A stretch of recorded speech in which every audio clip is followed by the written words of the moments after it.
Line పెట్టారో both are same అని, ఖచ్చితంగా జగన్మోహన్ రెడ్డి గారి లాగా ఎన్డీఏ కూటమి చేయలేదు. ఎన్డీఏ కూటమి లాగా ఏదైతే జగన్మోహన్ రెడ్డి గారు వైఎస్ఆర్ పార్టీ చేయదు.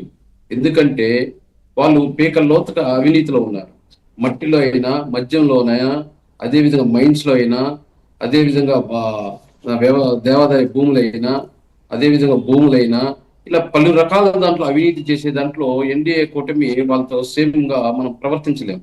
అదే విధంగా చంద్రబాబు నాయుడు గారు ఎన్డీఏ కూటమి లాగా ఈ రోజు ఏదైతే అభివృద్ధి గాని, సంక్షేమం గాని ఈ రోజు రాష్ట్రంలో పరుగులు తీస్తున్నారు. ఈ రోజు పెన్షన్ 64 లక్షల మందికి 34,000 కోట్లు ఇవ్వడం జరిగింది. తల్లికి వందనంలో 67.25 లక్షల మందికి విద్యార్థి తల్లులకు 8,745 కోట్లు వాళ్ళ ఖాతాలో వేయడం జరిగింది. దీపం పథకం కింద 1,55,00,000 మంది లబ్ధిదారులకు దాదాపు 2,684 కోట్లు ఈ రోజు ఇవ్వడం జరిగింది. ఆర్టీసీ బస్సు ఫ్రీ స్త్రీ శక్తి పథకం కింద ఏదైతే 11,449 బస్సులు ఉన్నాయో దాంట్లో 8,458 బస్సులు, అంటే దాదాపు 74% బస్సుల్లో ఫ్రీ పెట్టడం జరిగింది. ఇంకా రాబోయే కాలంలో ఆడబిడ్డ నిధి, అదేవిధంగా యువగలం 5 సంవత్సరాలు 20 లక్షల ఉద్యోగాలకు గాను డిఎస్సిలో దాదాపు 16,347 పోస్టులు, అదేవిధంగా 9.5 లక్షల కోట్ల పెట్టుబడుల్లో దాదాపు 8.5 లక్షల మందికి ఉద్యోగాలు, అదేవిధంగా అన్నా క్యాంటీన్ ద్వారా దాదాపు 200 ప్రతి నియోజకవర్గానికి, అదేవిధంగా అన్నా క్యాంటీన్లు, అదేవిధంగా ఉద్యోగస్తులకు పెన్షన్లకు ప్రతి నెల 1వ తేదీ జీతాలు. ఇలా జగన్మోహన్ రెడ్డి గారు తల కింద పెట్టి కాళ్ళు పైకెత్తిన కూడా చేయలేదు. కాబట్టి మీరు పెట్టిన టైటిల్ ఈ డిబేట్ ఖచ్చితంగా వర్తిస్తారు.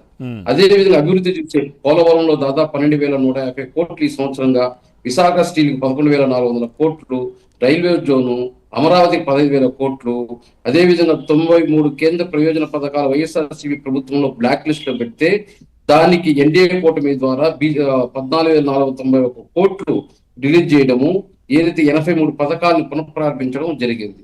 ఇవన్నీ ఏదైతే జగన్మోహన్ రెడ్డి గారు నిర్వహణ చేస్తే ఈ రోజు ఎన్డీఏ కూటమి మళ్ళీ ఈ రోజు రాష్ట్రంలో అభివృద్ధిని పరుగులు తీస్తుంది.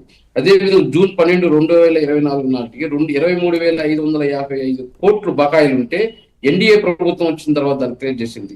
అదేవిధంగా గత ప్రభుత్వం చేసిన అప్పులకు అంతకుముందు అప్పులు కలిపి ప్రతి సంవత్సరము 40,000 కోట్లు వడ్డీలు కట్టే పరిస్థితి ఈ రోజు రాష్ట్రము ఉంది. అదేవిధంగా జగన్మోహన్ రెడ్డి గారు చూస్తే తల్లికి, చెల్లికి, అదేవిధంగా ఉద్యోగస్తులకి, రాష్ట్ర ప్రజలకి, కార్యకర్తలకి, ప్రతి ఒక్కరికి అన్యాయం చేశారు. కాబట్టి 151 సీట్లు ఉన్న వైఎస్ఆర్సీపీకి 11 సీట్లు ఇవ్వడం జరిగింది.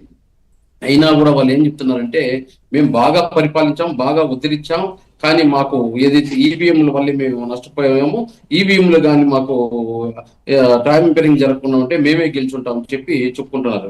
మొన్న ఉండవల్లి గారు కూడా ఒక ప్రెస్ స్టేట్మెంట్, జగన్మోహన్ రెడ్డి గారు ఏం చేశారో దాన్ని ఏదైతే కూర్చొని సమావేశాలు పెట్టి దాంట్లో ఎక్కడ మైనస్ జరిగింది ఏమి అని చెప్పుకోకుండా ఊరికే ఈవీఎంల పైన ప్రతి దాన్ని ఈవీఎం పైన మాట్లాడడం. 13-14 నెలల్లోనే పులివెందుల జెడ్పీటీసీలో చూపించారు కదా, అసలు ఇంకా ఎంత పరాక్రమం అది. అదే మనం ఏమైతే సిపిఎస్ రద్దు అన్నాము, ప్రభుత్వం వస్తా అనే నెలలోనో 2 నెలలోనో సిపిఎస్ రద్దు అన్నాము. 5 సంవత్సరాలుగా ప్రభుత్వ ఉద్యోగాలను కూర్చోబెట్టుకొని వాళ్ళు మాకు ముఖ్యమంత్రితో కూర్చొని మమ్మల్ని కూర్చోబెట్టండి అని వాళ్ళు కొట్టుకుంటా ఉన్నా కూడా సజ్జల రామకృష్ణ అంటే వాళ్ళు కూర్చోబెట్టకుండా వాళ్ళే మాట్లాడి 5 సంవత్సరాలతో కూర్చోబెట్టారు. సిపిఎస్ ఓల్డ్ పెన్షన్ స్కీమ్ తెస్తామని కనీసం దాని గురించి చర్చ జరిగిందా? కేసులు పెట్టారు, వాళ్ళ వెనకాల పోలీసులు నింపారు, రాజద్రోహం కేసులు పెట్టారు. రాజధానికి వస్తే వాళ్ళు కేసులు పెట్టండి అని చెప్పి కేసులు పెట్టి దానికోసం ముసుగులు వేసుకుంటుంది. అదేవిధంగా ప్రత్యేక హోదా కోసం అనేక ఉద్యమాలు చేశాడు. కానీ రాష్ట్ర ప్రభుత్వం వచ్చిన తర్వాత కనీసం ప్రత్యేక హోదా యొక్క ఊసుగుడైతే పరిస్థితి లేదు. అదేవిధంగా ఏదైతే దశల వారీగా మద్యం నిషేధం అన్నాడు, దశల వారీగా మద్య నిషేధం పోగా దాదాపు కొన్ని లక్షల మంది ఆ మద్యం తాగి చనిపోవడం జరిగింది. అదేవిధంగా మద్యం రేటు చూసి పట్టుకుంటే కరెంట్ ఛార్జీ షాక్ కొట్టే విధంగా ఉంది. అదేవిధంగా జలయజ్ఞంలో ఏదైతే 5 సంవత్సరాలు ఒక్క ప్రాజెక్టు ఓపెన్ కాలేదు, కేంద్ర జనవనరుల శాఖ 5,000 కోట్లు కనీసం షటర్లకి గ్రీసు కూడా పోయించే పరిస్థితి. ఇలాంటి అక్రమాలకు అవినీతికి పాల్పడి ఈరోజు ఏదో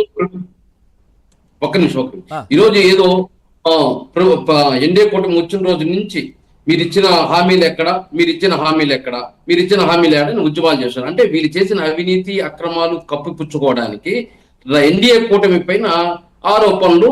మీరు ఇచ్చిన హామీలు నెరవేర్చలేదు, మీరు ఇచ్చిన హామీలు 6 హామీలు ఇచ్చారు, 6 హామీలు కాకుండా 1,15,00,000 చేస్తున్నారు.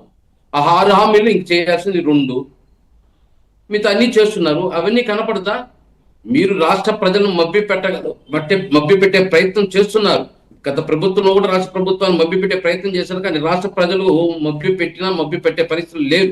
వాళ్ళు సరైన సమయంలో సరైనగా మనకు ఆన్సర్ చెప్పారు. Right sir. ఈరోజు 150 కోట్ల